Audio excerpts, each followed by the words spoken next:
নতুন বাংলাদেশের জন্ম হয়েছে এবং সেই বৈষম্য নিরসনের জন্য ছাত্ররা যে আন্দোলন করেছে, গুম খুন মানবাধিকার লঙ্ঘন যেটা হয়েছে তার বিচার হওয়া দরকার। এবং আপনি সেটাই বলেছেন যে অন্তর্বর্তীকালীন সরকারের কাছে এই সময় প্রচন্ড মানে বিরাট চ্যালেঞ্জ। এখন পর্যন্ত কিন্তু রাষ্ট্রপতি শুধু আছেন আর সেনাপ্রধান আছেন। সেনাপ্রধান দায়িত্ব নিয়েছেন যে আমি সবকিছু করবে, কিন্তু আর কিছু কিন্তু নাই। এখন ধরেন এই আইজি আওয়ামী লীগের ভাষায় কথা বলছে, আইজি তো নিশ্চয়ই পলাতক। আজকে প্রধান বিচারপতির বাসা ভাঙচুর হয়েছে। প্রধান বিচারপতি তারেক রহমান খুব একটা বিজ্ঞচিত স্টেটমেন্ট দিয়েছেন, যেটাকে আমি ব্যক্তিগতভাবে অভিনন্দিত করতে চাই। তার মহাসচিব মির্জা ফখরুল করেছেন যে আজকে আমাদেরকে সংযত হতে হবে এবং কোন রকম হত্যা মানে রিভেঞ্জ যাতে আমরা না নিই, আমরা যাতে নৈরাজ্য সৃষ্টি না করি সেই ব্যাপারে তারা বলেছেন। নির্বাচনটাকে তো যাতে গ্রহণযোগ্য হয় এবং সুষ্ঠু হয়, ভালো লোকরা যাতে নির্বাচন করতে পারে এবং সেই নির্বাচনের মধ্য দিয়ে যাতে ভবিষ্যতে কোনো স্বৈরাচার তৈরি না হয়, ভবিষ্যতে যাতে কোনো রকম আবার ফ্যাসিস্ট তৈরি না হয়। আমরা এখন বলতে পারি স্বৈরাচার মুক্ত বাংলাদেশ। মুক্তিযুদ্ধে আমরা চেয়েছিলাম একটি গণতান্ত্রিক বাংলাদেশ, সামাজিক ন্যায় বিচারের বাংলাদেশ, বৈষম্যর বিরুদ্ধে বৈষম্যহীন একটা বাংলাদেশ। আপনার এখানে কয়েকবারই বলেছি যে 24 পরিবারের বিরুদ্ধে যুদ্ধ করতে গিয়ে আজকে আমাদের এখানে জন্ম নিয়েছে 24,000 পরিবার। লুটেরা দুর্বৃত্তায়িত রাজনীতির মাধ্যমে যে অবস্থা দেখেছি, আজকে সেই তরুণ প্রজন্মকে অভিনন্দন জানাতে চাই। আমরা যারা এখানে প্রবীণ আছি, যারা দেশটাকে নতুন ভাবে 71-এ মুক্তিযুদ্ধ দেখেছি, এখানে আমার মনে হয় আমার সাথে এখানে কয়েকজন আছেন যারা 71-এর মুক্তিযুদ্ধ দেখেছি এবং আজকে একটি মুক্তিযুদ্ধ দেখলাম। সেই মুক্তিযুদ্ধে আমরা পেয়েছিলাম একটি পতাকা, এটি জাতীয় সঙ্গীত এবং একটি মানচিত্র, কিন্তু আমাদের গণতন্ত্রকে প্রাতিষ্ঠানিক রূপ দিতে পারি নাই, গণতান্ত্রিক বাংলাদেশ করতে পারি নাই, বৈষম্যহীন সমাজ করতে পারি নাই। আজকে ছাত্ররা আমাদেরকে দেখিয়ে দিয়েছে যে এই বৈষম্যর বিরুদ্ধে কিভাবে লড়তে হয়। তো সুতরাং আমার ইদানিং ভালোবাসা, উই স্যালিউট দেম। কারণ বিশেষ করে যারা শহীদ হয়েছেন এই আন্দোলন করতে গিয়ে, তাদের বিদেয়ী আত্মার মাগফিরাত এবং পরিবারের প্রতি সমবেদনা জানিয়ে আজকে আপনি যে প্রশ্নটি করেছেন যে এই বাংলাদেশে আমাদের সামনে চ্যালেঞ্জ অনেক। একটি কথা আছে যে স্বাধীনতা অর্জন করা সহজ, রক্ষা করা কঠিন।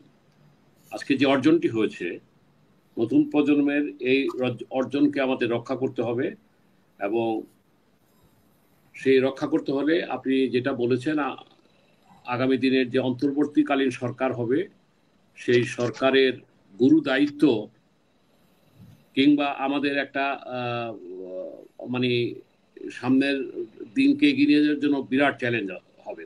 কথাগুলি বললাম এই কারণে, দেখেন আমি এখানে সম্মানিত আমাদের কর্নেল মুস্তাফিজ সাহেব এবং মেজর মিজান সাহেব কথা বলেছেন, তার আগে সারোয়ার আমার অত্যন্ত কাছের জন্য কথা বলেছে, এখানে আমাদের সন্তান তুল্য হৃদয় হাসানের কথা শুনেছি। মানে আমি বলতে চাই আজকে শেখ হাসিনা বাংলাদেশ থেকে যখন উনি পদত্যাগ করে চলে গেলেন, উনি ভারতের অজিত দোভালের সাথে বৈঠক করেছেন। অজিত দোভালের সাথে বৈঠক করেছেন, ভারত তাকে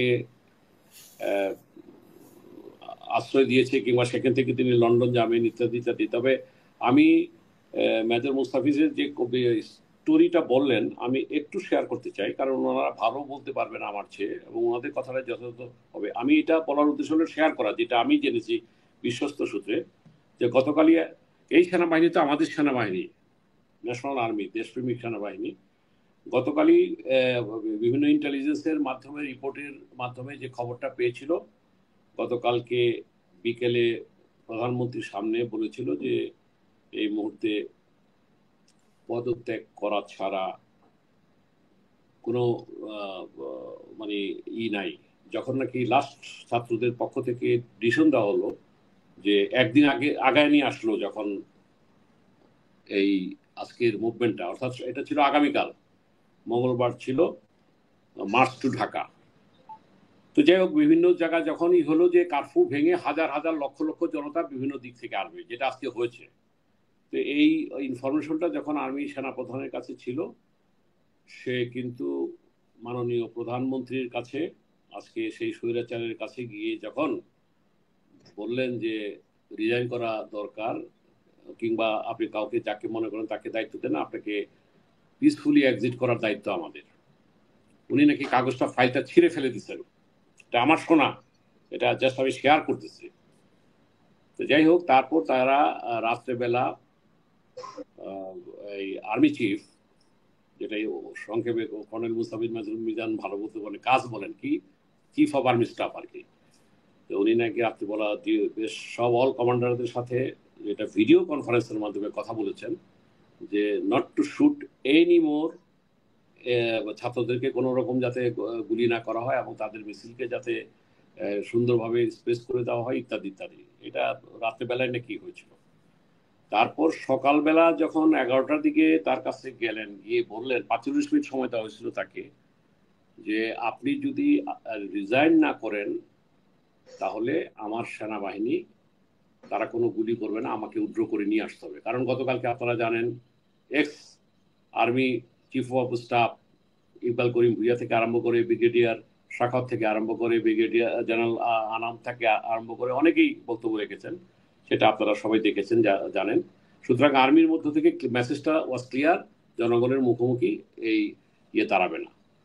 তো আজকে যখন সেটা গিয়ে তাকে বললো, বলার পর আমার মনে হয় যে উনি তখন বুঝতে পারলেন, যে যখন বললো যে আর্মি আপনি যদি আমাদের কথা না শুনেন, কারণ শেখ হাসিনা যখন বসা ছিল তখন চিফ ছিল এবং 46 ব্রিগেডের কমান্ডার যিনি আছেন দায়িত্বে তিনি ছিলেন। যাই হোক, উনি নাকি তখন কাগজের উপর সাইন করে, এবং মানে ঘটনাটা ঘটছে মানে 45 মিনিটসের মধ্যে। আপনি দেখেন যে ভিডিওটা দেখেছেন তার চলে যাওয়ার, কিভাবে তাড়াহুড়ো করে সে হেলিকপ্টার থেকে নেমে কিভাবে গাড়িতে উঠলো, এটাতে কিন্তু আপনার বডি ল্যাঙ্গুয়েজে আপনি যদি একটু স্টাডি করেন আপনি বুঝতে পারবেন যে সে তখন খুব ইয়ের মধ্যে সে চলে গেছে। অর্থাৎ আমি এটা শেয়ার করলাম, জাস্ট এটা দিয়ে কোনো রেজাল্ট আসবে না, বিকজ অলরেডি সে ফ্লিউড এবং সে নাই, সে চলে গেছে।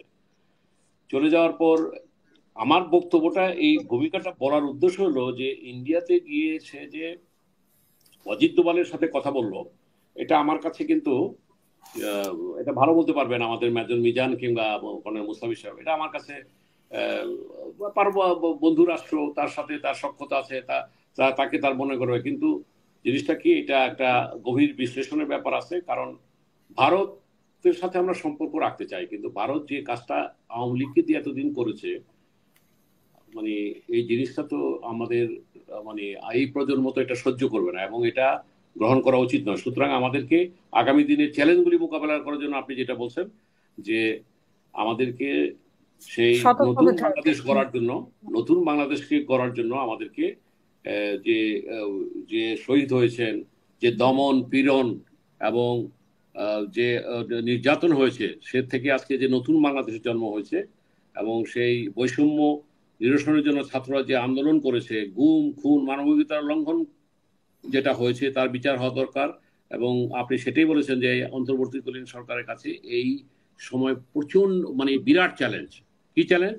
যেটা মুস্তাফিজ ভাই বলেছেন, মিজান ভাই বলার চেষ্টা করেছেন, সঠিকভাবে অন্তর্বর্তীকালীন সরকার নির্ধারণ করাটাও তো এখন একটা চ্যালেঞ্জ। হ্যাঁ, আমি আসছি, কোন প্ল্যান নিয়ে আছে আমরা তো জানি যে আগে থেকে প্ল্যান বি, আমি কিন্তু মনে করি এটা আমার আমি জানি না আমার অন্য সম্মানিত বিজ্ঞ আলোচকবৃন্দ তারা কিভাবে নেবেন।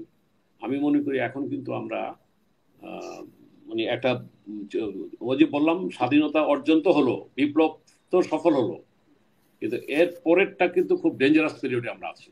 এখন কিন্তু আমরা একটা খুব একটা, এটাকে কি বলে এটা, কারণ এখন কিন্তু অনেক রকম ষড়যন্ত্র হতে পারে। কারণ কিন্তু এর মাঝে কি হচ্ছে, যেটা আমাদের ছোট ভাই বলে গেছে, যে তারা এটা দেয় না, গণভবনে যে লুটপাট, সংসদ ভবনে গিয়ে যেভাবে, এবং আমি জানি না এটা কতটা সত্যতা যে সংসদ ভবনের পেছনে গণকবর পাওয়া গেছে। আমি জানি না প্রত্যেকটা দর্শকে কমেন্ট বক্সে কমেন্ট করছে গণকবর পাওয়া গেছে। সারোয়ার ভাই যেটা বললেন এটা আমিও শুনেছি, যে সেখানে একটা গণকবরের মতো পাওয়া গেছে। এটা তো ধরেন তদন্তের ব্যাপার, এবং যেটা সারোয়ার ভাই বলেছেন এটা যথার্থ, যে এটা নিশ্চয়ই তদন্ত হবে। এবং আমরা যেহেতু একটা ঘটনা শুনলাম, এখন এনার্কি সৃষ্টির একটা কিন্তু মোক্ষম সময় এই পর্যায়ে, যেহেতু এখন পর্যন্ত কিন্তু রাষ্ট্রপতি শুধু আছেন আর সেনাপ্রধান আছেন, সেনাপ্রধান দায়িত্ব নিয়েছেন যে আমি সবকিছু করবে, কিন্তু আর কিছু কিন্তু নাই। এখন ধরেন এই আইজি আওয়ামী লীগের ভাষায় কথা বলছে। আজই তো নিশ্চয়ই পলাতক। আজকে প্রধান বিচারপতির বাসা ভাঙচুর হয়েছে, প্রধান বিচারপতি নাই। আপনি খেয়াল করেন কথাগুলি। সুতরাং আজকে যে মানে অবস্থায় শেখ আমরা আছি, হাসিনা চলে গেছেন, কিন্তু ওনার তো বাকি যাদেরকে বসিয়েছিলেন তারা তো সবাই আছে স্টিল এখনো। সবাই থাকলেও তো আপনি কি বললাম আপনাকে, আপনি রাষ্ট্রপতি এক, বঙ্গভবনে উনি একমাত্র একটা ব্যক্তি আছে দেখেন। আপনার ঢাকার যে পুলিশ কমিশনার কিংবা প্রধান বিচারপতি কিংবা স্বরাষ্ট্রমন্ত্রীর বাসা তো পুড়েই গেছে। মানে এখন তো কোনো সরকার কিন্তু এই মুহূর্তে কিন্তু কোনো সরকার নাই। এই মুহূর্তে সরকারটা, সরকার নেই, কিন্তু বিভিন্ন হ্যাঁ প্রশাসনে তো উনি যে ব্যক্তিগুলোকে বসিয়ে গেছেন হ্যাঁ সেই সেটাই বলতেছি। ব্যক্তিগুলোই আছে। সেই ব্যক্তিগুলো তো এখন পলাতক, সেই ব্যক্তিগুলো তো এখন আহ, আপনার ইয়ের মধ্যে, দায়িত্বের মধ্যে নাই। নাই। নাই মানে তারা করতে পারবে না। কারণ এখানে প্রত্যেকের, মন্ত্রী থেকে আরম্ভ করে এমপি থেকে আরম্ভ করে প্রত্যেকের বাড়ি, গ্রামাঞ্চলে কিন্তু প্রত্যেকের বাড়িতে আগুন, লুট ইত্যাদিতে হয়েছে। এটা 15 বছরের বহিঃপ্রকাশ। কারণ তিনটা নির্বাচনে এদেশের যে ইয়াং যে গ্রুপটা আছে তারা ভোট দিতে পারে না। এক, এখন দুই, এখানে কি বৈষম্যবিরোধী পরিমাণ আন্দোলনে যে, লোকজন পালাবে বা হ্যাঁ পালাতে এই দিবে যে কিনা, সেটা এখন এয়ারপোর্ট দিয়ে আমরা আমরা তো শুনছি যে এয়ারপোর্টে মানে যাতায়াতের এয়ারপোর্টে স্থগিত যারা করা। বড় বড় রাঘব বল চলে গেছে, এখন আছে যেগুলি আরাফাত রহমানের মতো একজন, মানে কি শব্দ ইউজ করব, কুলাঙ্গার বলবো কিনা, বলাটা ঠিক হবে কিনা, মিলন ভাই, এই সারোয়ার ভাই কুমড়ো দিয়েছেন পটাশ যে বিহারি, যে, কুমড়ো পটাশ বিহারি আচ্ছা ও যাই হোক, সত্য আপনি কথা বলতে আপনি জানে না। আপনি খুব সাহিত্যিক ভাষা ইউজ করেছেন, আমি বলবো কুলাঙ্গার। যাই হোক, কারণ সে শেষ মুহূর্ত পর্যন্ত সে থাকবে। কালকেও যেভাবে কথা এটা বলছে যে, চোর চরিত্রহীন, এটা চোর চোর হ্যাঁ চরিত্রহীন লুটেরা। হ্যাঁ, তো সুতরাং এই দেশে আজকে আমার, শেখ হাসিনার সর্বশেষ রেস্কিউ মিশন, মানে আওয়ামী লীগে আর কোনো নেতৃত্ব নাই, এর নাই বরাবর সে সেটাই, রাষ্ট্র চলে, রাষ্ট্র পলকের চলে বরাবর গেছে। সে রাষ্ট্র চলে। আচ্ছা সরোজ ভাই, আমি শেষ করি। আপা শেষ যে করবেন, প্রশ্নটা হ্যাঁ, গোলাম করেছেন সারা মিলন। যে যে যে যে করেছেন, দেখেন সংখ্যালঘুদের উপর বিভিন্ন জায়গায় আঘাত এসেছে। আমার মনে হয় সংখ্যালঘুদেরকে নিরাপত্তা দেওয়ার দায়িত্ব আমাদের, নাম্বার ওয়ান।